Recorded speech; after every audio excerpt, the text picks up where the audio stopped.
जय हिंद दोस्तों, मैं आप सभी का स्वागत करता हूं रिजल्ट ग्रुप पर। आज हम बताएंगे क्या कोका कोला से कैंसर हो सकता है।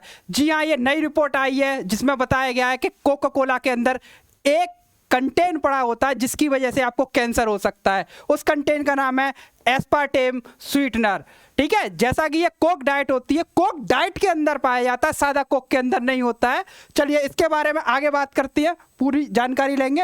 ये देखिए, आपके सारे जो न्यूज़पेपर्स होते हैं, बड़े बड़े न्यूज़पेपर, हिंदुस्तान टाइम्स, आपका डाउन टू अर्थ और द हिंदू, इन सब में इसका कवरेज हुआ है। ये सारी चीज़ें, ये क्या कैंसरजेनिक इन कोका ड्रिंक्स, कोला ड्रिंक्स, ये कहता है स्वीटन इन योर डाइट कोक। आगे क्या, Coke Pepsi cut down the cancer. ये सारी चीजें आपको क्या है, कैंसर के बारे में बता रही कि कोक या पेप्सी से आपको कैंसर हो सकता है। तो देखिए वो चीज क्या है। देखिए, this sweetener is your health Diet Coke, may be health Diet Coke may be declares possibly carcinogenic by WHO। तो ये WHO की जो एक रिसर्च इंस्टीट्यूट है, कैंसर रिसर्च इंस्टीट्यूट, उसने बताया है कि आपका जो ये स्वीटनर है जिसका नाम क्या है, एस्पार्टेम। ठीक है, जिसका नाम क्या है, स्वीटनर कौन सा आपका, एस्पार्टेम। ये क्या हो सकता है, आपका कैंसर कर सकता है आपको। और इनका उपयोग कहाँ होता है, बहुत सारी चीज़ों में होता है। इसका कोक में बहुत ज़्यादा उपयोग होता है, ये सारी चीज़ें। तो देखिए, आपका डाइट कोक, यानी कि दो तरह के कोक होते हैं, एक सादा कोक, एक डाइट कोक। डाइट कोक क्या होता है, आपका हेल्दी होता है, शरीर के लिए लाभदायक होता है। तो डाइट कोक में मौजूद स्वीटनर एस्पार्टेम को क्या हो सकता है, WHO द्वारा संबंधित कैंसरकारी घोषित किया जा सकता है। इसको जो रिसर्च मिली है उसमें इसको कैंसरकारी पाया गया है और आज जल्दी इसको क्या घोषित कर दिया जाएगा, कैंसरकारी। ये क्या है, जो एस्पार्टेम है, व्हाट इज एस्पार्टेम, तो इसके बारे में आपका ये शुगर फ्री के नाम से प्रचलित है। ये कृत्रिम मिठास है। ठीक है, कृत्रिम मिठास उत्पन्न करने वाले क्या, डाईपेप्टाइड का मैथिल ईस्टर है।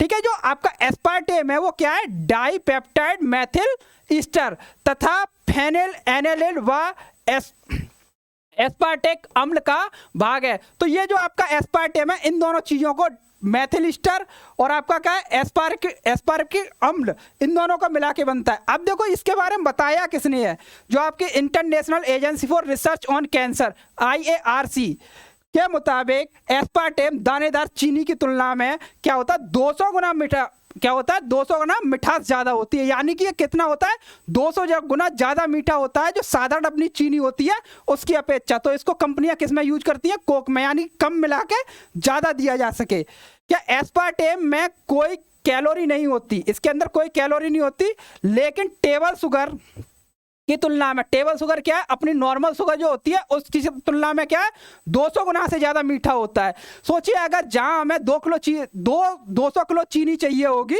वहां कौन सा काम करेगा, ये मात्र 1 किलो स्वीटनर एस्पार्टेम काम करेगा। और इसीलिए क्या, देखो ये जो कोक, डाइट कोक और नॉर्मल कोक के बारे में, तो ये जो लिखा होता है आपका, ये चीज़ जो लिखी है डाइट कोक, और दूसरी क्या होती है आपकी नॉर्मल कोक। ठीक है, तो डाइट कोक में मिलाया जाता है कौन सा, एस्पार्टेम। तो डाइट कोक में क्या मिलाया जाता है आपका, एस्पार्टेम स्वीटनर। इसका काम क्या होता है, मीठा, कृत्रिम मीठा करता है। ठीक है, तो आपको पता चल जाना चाहिए इसके अंदर क्या होता है, आपका क्या चीज है आपकी, एस्पार्टेम, जो कि आपको क्या कर सकती है, कैंसर का कारण बना सकती है। वो आपका कैंसर जनरेट कर सकती है आपकी बॉडी में।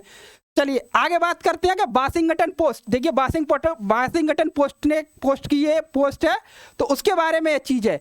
क्या रिपोर्ट के अनुसार एस्पार्टेम दुनिया का सबसे आम कृत्रिम मिठासों में से एक है, जिसका उपयोग दशकों से कोक में किया जा रहा है। कहाँ किया जा रहा है, कोक में। एक नए शोध के बाद संयुक्त राज्य अमेरिका के नए सिरे से जांच के दायरे में आ गया है, जिसमें लोकप्रिय चीनी विकल्प को संभावतः बढ़े हुए कैंसर के खतरे से जोड़ा गया है। यानी कि जो अपने वाशिंगटन पोस्ट है उसने साफ साफ मेंशन किया है, जो एस्पार्टम है वो क्या आपका सबसे ज्यादा कृत्रिम मीठा उपयोग किया जाता है, और इसका लगातार लगभग पिछले कई दशकों से उपयोग होता आ रहा है, किसके अंदर, कोक के अंदर।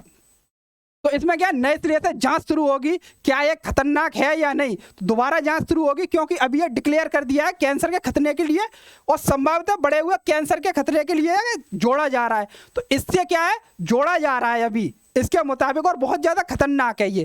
ठीक, तो एस्पार्टेम का उपयोग कोका कोला, देखिए मेंशन किया, कोका कोला, आहार सोडा, ठीक है, कोका कोला जो डाइट होती है, डाइट ड्रिंक, उसमें मार्स एक्स्ट्रा च्युइंगम और कुछ स्पेनल पे के अंदर किया जाता है। बहुत सारी चीज़ों में इसका पे किया जाता है। इसके अलावा राइटर्स की एक रिपोर्ट के मुताबिक international agency for research on cancer IARC और विश्व स्वास्थ्य संगठन WHO अगले महीने संभावित है कैंसर जन की घोषणा करने वाले हैं। तो जो आपका एस्पार्टेस है, इसको क्या करने की तैयारी में है? कैंसर जन की घोषणा करने वाले, कैंसर जेनिक बताने वाले हैं इसको। तो अमेरिकी खाद्य एवं औषधि प्रशासन FDA ने 1981 में मानव उपभोग के लिए एस्पार्टेम को मंजूरी दी थी। अब देखो, सबसे ज्यादा ये क्वेश्चन आपका पूछा जा सकता है कि जो एस्पार्टेम को मानव उपयोग के लिए कब की गई थी, जानकारी दी गई थी, सॉरी क्या दिया गया था, उसको उपयोग करने के लिए मंजूरी दी गई थी एस्पार्टेम को 1981 के अंदर। लेकिन तब से 5 बार समीक्षा की गई है, इसका जो रिव्यू किया गया तब से 5 बार किया गया। रिपोर्ट में कहा गया कि भारत सहित 90 से अधिक देशों में इसके उपयोग को मंजूरी दे दी गई है। तो भारत से अधिक, यानी भारत के साथ साथ 90 से अधिक देश हैं जिसके अंदर आपका कृत्रिम शुगर के रूप में किसका प्रयोग किया जा रहा है, आपका एस्पार्टेम का। क्लियर है? चलिए, अब ये क्या, एक रिपोर्ट के मुताबिक भारत की खाद्य सुरक्षा विनिमय संस्था, भारतीय खाद्य सुरक्षा और मानक प्राधिकरण FSSAI ने कृत्रिम स्वीटनर के अधिकतम अनुमत स्तर की सिफारिश की है। ठीक है, अधिकतम अनुमत स्तर लिमिटेड करने की सिफारिश है इसमें। और FSSAI ने यह भी अनिवार्य किया है कि एस्पार्टेम युक्त उत्पादों में स्वीटनर का नाम स्पष्ट रूप से उल्लेखित किया जाना चाहिए।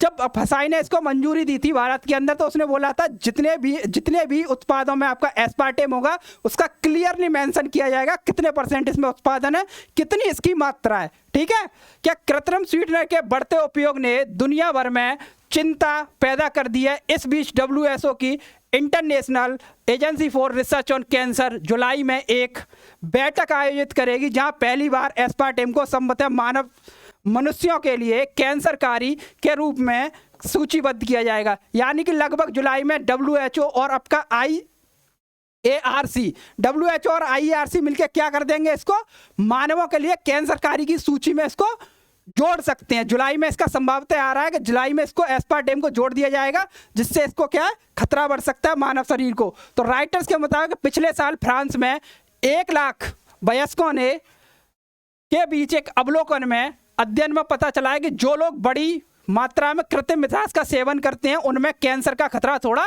अधिक है। यानी कि जो लोग आपका आर्टिफिशियल शुगर लेते हैं, यानी कि एस्पार्टेम जैसे उपयोग करते हैं या एस्पार्टेम का उपयोग करते हैं, उनके अंदर कैंसर का खतरा क्या है, अधिक है। ये रिपोर्ट की गई थी राइटर्स के मुताबिक है। ये रिपोर्ट कहाँ हुई थी? फ्रांस के अंदर 1 लाख लोगों में। ठीक है, तो 1 लाख लोगों के बाद ये निर्णय निकाला गया कि जो आपका क्या होता है, कृत्रिम आपकी शुगर लेते हैं या फिर ये स्वीटनर्स जैसे पदार्थ लेते हैं, नेचुरल शुगर ना लेके, तो आपको क्या है, कैंसर के खतरे बढ़ते चले जाएंगे। इसके अतिरिक्त इसने 2000 के दशक की शुगर शुरुआत में इटली के रामजिनी इंस्टीट्यूट के एक अध्ययन के अनुसरण किया था, जिसमें कहा गया कि चूहों में कुछ कैंसर एस्पार्टेम से जुड़े थे। यानी कि चूहों में भी जो चूहों में कुछ कैंसर क्या जुड़े थे, चूहों में कुछ कैंसर, चूहों की प्रजाति में कुछ कैंसर किससे जुड़े थे, आपके एस्पार्टेम से। यानी कि जो मानव का एस्पार्टेम होता है उपयोग करने के लिए, उसको चूहों ने यूज किया था, उसके अंदर कैंसर के खतरे किसके कारण पाए गए थे, एस्पार्टेम के कारण। तो ये रिपोर्ट आपकी कहाँ की थी? रामजिनी इंस्टीट्यूट की। तो ये भी आपके एग्जाम के लिए काफी जरूरी हो जाता है कि इटली का जो इंस्टीट्यूट है वो कौन सा है, या चूहे के बारे में बताएगा। तो चूहों में कैंसर का खतरा बढ़ जाता है एस्पार्टेम के कारण, तो वो कहाँ आपका? रामजिनी इंस्टीट्यूट, इटली। ठीक है, चलिए, तो आप सभी का धन्यवाद इस वीडियो को देखने के लिए। तो आप सभी को वीडियो अच्छी लगती है आप लाइक करिए, शेयर करिए। जय हिंद दोस्तों।